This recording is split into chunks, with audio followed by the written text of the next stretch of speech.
Mwaramutse canke mwiriwe bivanye naho mwese aherereye kumbonesha kure agasekiye mugiye kuja murakurikirana ikiganiro bategabiri uca kenge mushikirizwa na Bella Irakoze.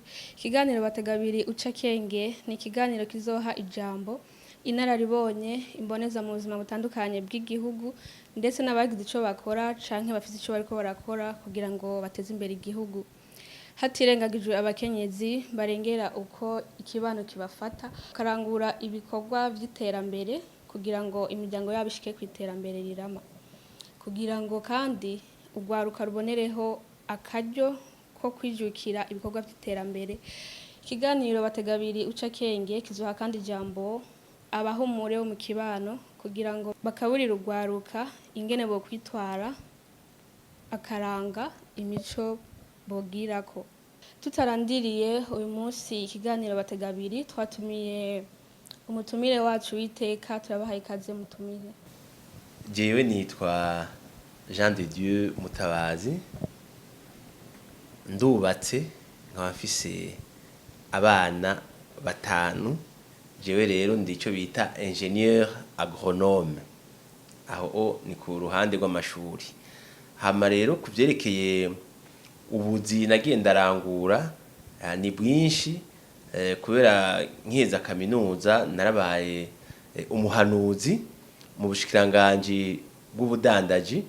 Nari iki kigo bita Bureau Burundais de Normalisation BBN. Hama kandi narasuye kandi ndaba umuhanuzi muri presidence, ico gihe hatwara kuri w'igihugu ntibantunganya Sylvestre. Mugabo naranabaye chef de cabinet, no kuvuga umunyamabanga mwishikira directeur de cabinet w'umukuru w'inama nshingamateka.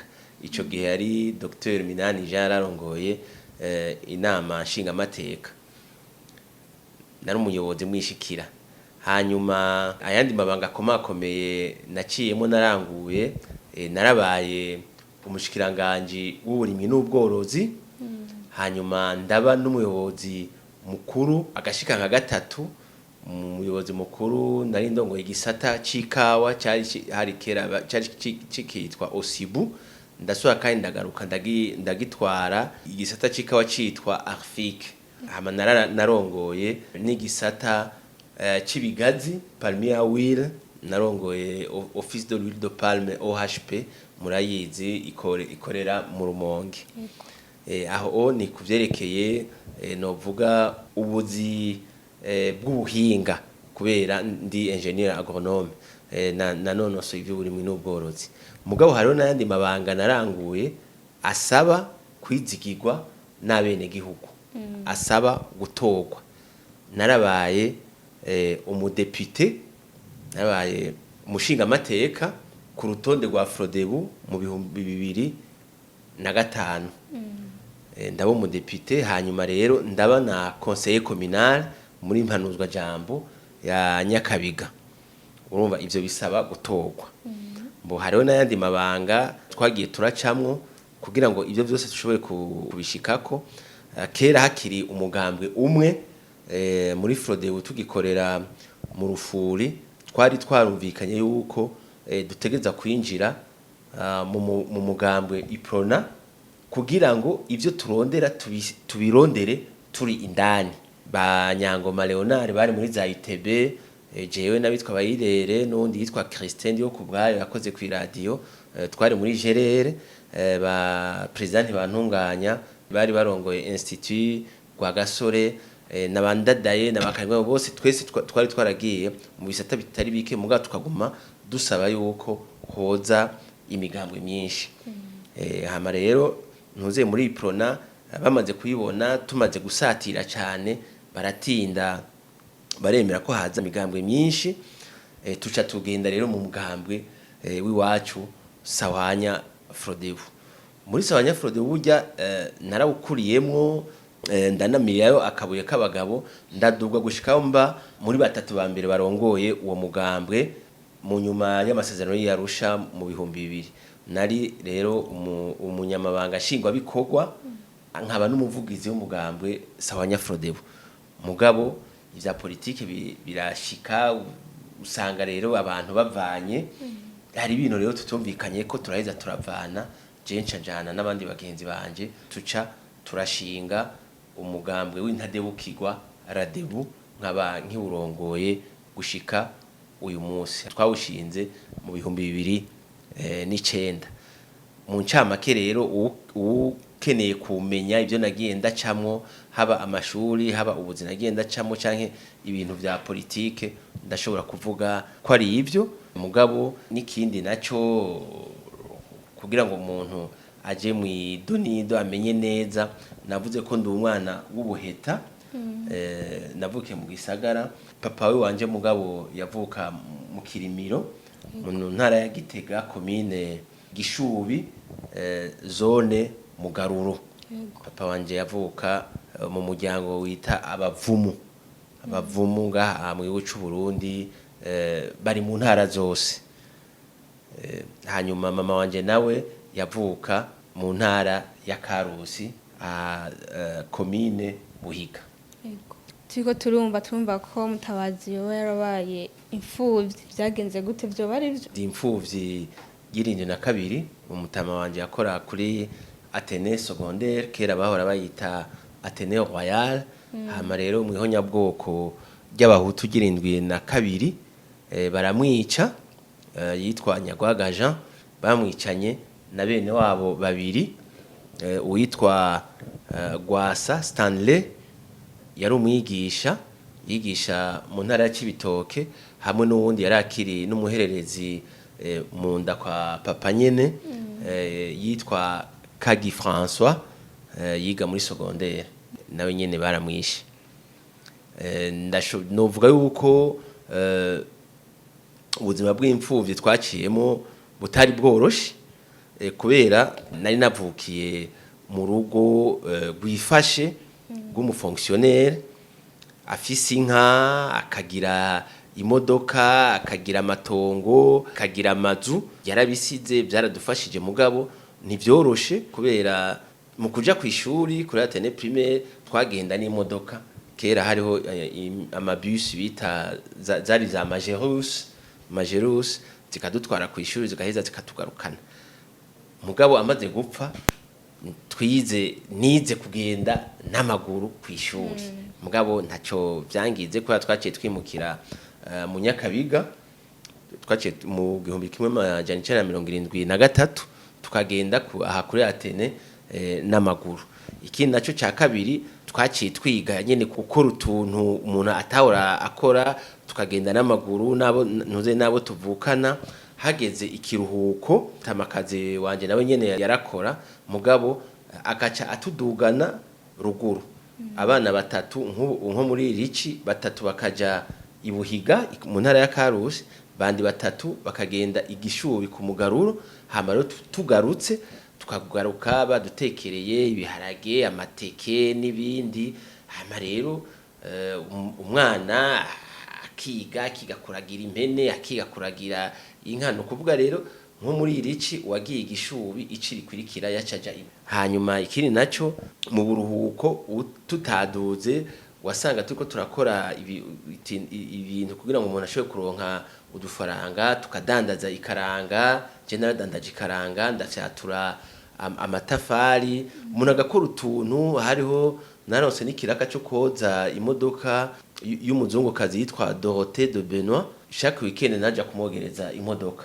agaheza akampa ntoze amafaranga nayinciga muri primaire mugabo amahirwe nuko ivyo byose subwishime abana tuvukana abatari bake hafi bose mu kwiga bari baciye ubwenge kandi bagi bariga mu mashuri meza bakujeni nagize Saint Esprit abakobwa bari abize lycée du Saint Esprit abandi bakiga lycée Clarté Notre Dame yakera ugasanga ntuzeye tukurikirana amashuri neza gushikaho twese uko turi batandatu twashoboye twese kuba universitaire kandi turi abana b'imfuvyi mugabo ivyo navyo tubikesha cyane indero twahawe ku muvyeyi wiwacu Kobwa Constance mama wacu kubona kandi yarakurikije iragi papa yaramusabye ati je ndazi ko nshobora gupfa kandi ndabona ko ibintu bimeze nabi hari 22 aramuga ati abana biwanje uzokora ibyo ushoboye byose ubagumize mu ishuri. Mu ncamake rero ubuzima bw'imfuvyi ntibworoshe. Nk'ubu nokubwira nti mushikanje mukuru ashoboye kumenya concours national akaja kwiga muri lycée Clarté Notre Dame, mama wanje yaciye avuga ati nta kwizera abakozi bo ngaha i Bujumbura, utegeza kumenya guteka. Aratwigisha guteka ibiharage, aratwigisha gucumba. Nukuvuga je nagiye kwiga muri secondaire kuri Collège du Saint-Esprit, nzi guteka, nzi no gucumba, nshobora no kwimesera nawe tuvukana. Nukuvuga rero ubuzima bw'imfuvyi ntibworoshe, mugabo burigisha.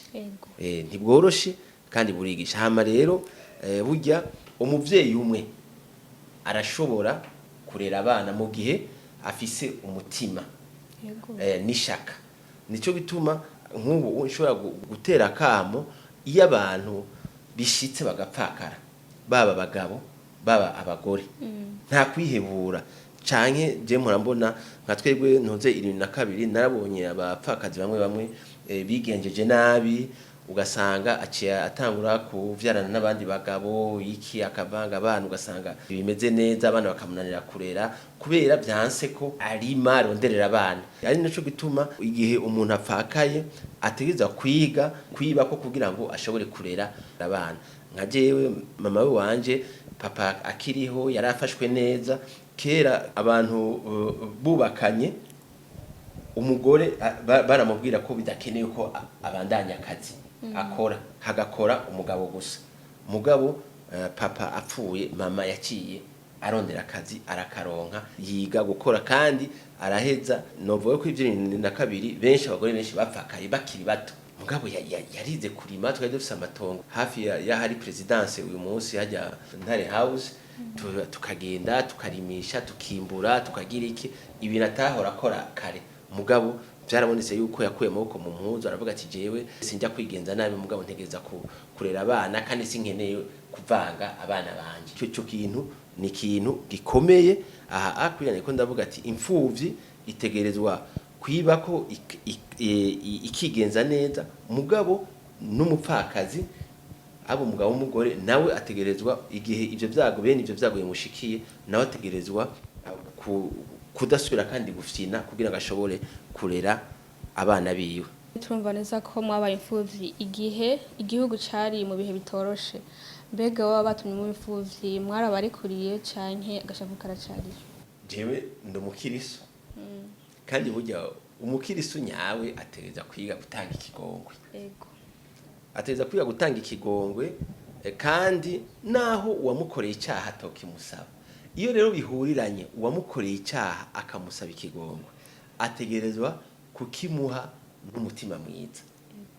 Nukuvuga twebwe abatwikiye abacu 72 abatari bake tubigisha gutanga ikigongwe, kandi abatari bake baragitanze. Naho tuzi neza muramaze gukurikirana ibiganiro vya severe hatari hake, hari abavyemanze barasaba ikigongwe, abandi nabo baragitanze.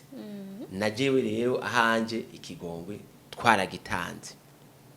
Nakarere mu Kirundi baravuga yuko intibagira ntibana.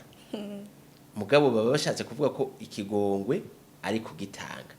Mugabo umuntu agira nkuko yibagiye, mugabo aguma aravyibuka, mugabo akarenzako. N'abantu baravuga ati imirenza yera ibijumbu, uramaze kubona ibijumbu, imivyuka urayizi, umuntu arayishira mu maburi ikabora, hama hakaza ikintu ciza c'ikijumbu. Bariko baravuga ati imirenza yera ibijumbu, ati no kwiga kurenzako. Hama rero ihori rimara umuryango, ntidushobora kubandanya tuza turagira agashavu ngo twihora. Hana cyo gituma nibi twebwe turavyigisha, si kubera amabanga njejwe gusa, mugabo ni giharagara mfise mu gihugu kubera dufise ijwi rishika kure. Ubwa mbere ndongoye umugambwe, naciye muri vyinshi. Hama rero burya mu mabanga ntari navuze amabanga, mwibagiye kumbaza amabanga nkuru. Ubu jewe ndongoye inama nkuru ijejwe gukinga no kurandurana n'imizi amabi aturutse kwihonyabwoko, amabi aturutse ku ntambara n'andi mabi asinzikaza agateka kazina muntu.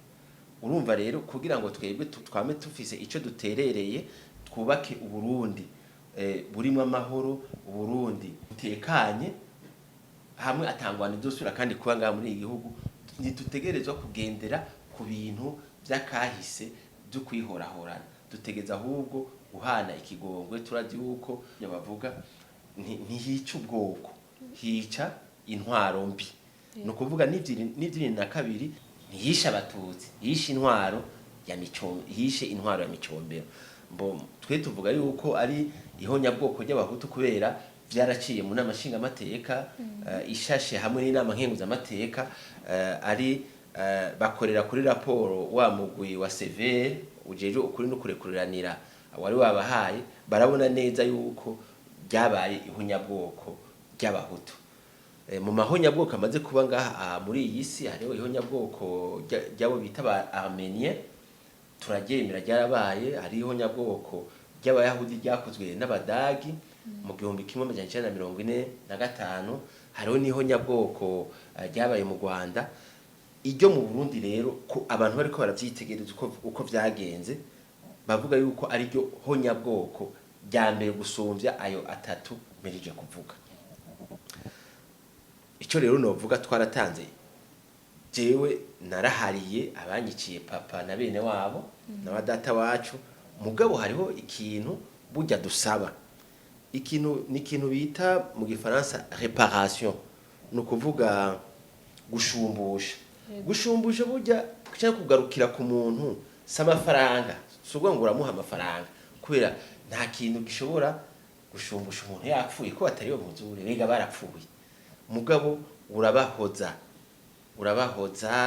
ukavuga ati ukabigisha ati ni muvyibagire, ni mubireke,